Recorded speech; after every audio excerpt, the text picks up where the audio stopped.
Hello YouTube বন্ধুরা, সকলে কেমন আছো? আশা করি সবাই ভালো আছো, আমিও ভালো আছি। এই গরম জলে আমি সোয়াবিনগুলো ধুয়ে নিয়েছি ভালো করে ভিজিয়ে, তারপর আমি একটু ছোট ছোট করে কেটে নিয়েছি।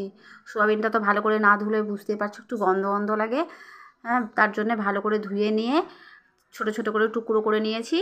তারপরে আমি ওর উপরে দিয়ে দিলাম চালের গুঁড়ো, বেসন আর অল্প একটু খাবার সোডা, হলুদ, তারপরে হচ্ছে তোমার কালো জিরা, জিরার গুঁড়া, ধইনার গুঁড়া, লবণ সব দিয়ে এবার আমি একটু ভালো করে মেখে নেব। আর আমি একটা জিনিস তোমাদেরকে দেখাতে আমি ভুলে গেছি, এটা হচ্ছে আলু সেদ্ধ। আলু সেদ্ধটাও আমি ওর মধ্যে দিয়েছি আর একটু পেঁয়াজ কুচি দিয়ে ভালো করে মেখে নিচ্ছি। দেখো খুব সুন্দর করে মেখে শুকনো করে মেখে নিতে হবে। এর মধ্যে আমি একটু তিল দিয়ে দিলাম, তিল দিয়ে ভালো করে মেখে নিচ্ছি। একটু সাদা তিল দিতে গেলে ভালো লাগে। এবার কড়াইয়ে আমি তেলটা বসিয়ে দিয়েছি গরম। তারপর এই যে গরম হয়ে গেছে, আমি এবার বড়াগুলো একটা পর একটা ছেড়ে দিচ্ছি।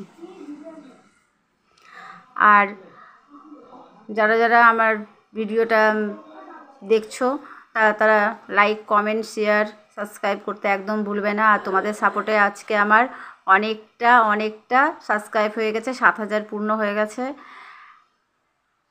আর দেখো, আমার ভিডিওটা ভালো লাগলে লাইক, কমেন্ট, শেয়ার অবশ্যই করবে। ভালো থাকবে, সুস্থ থাকবে।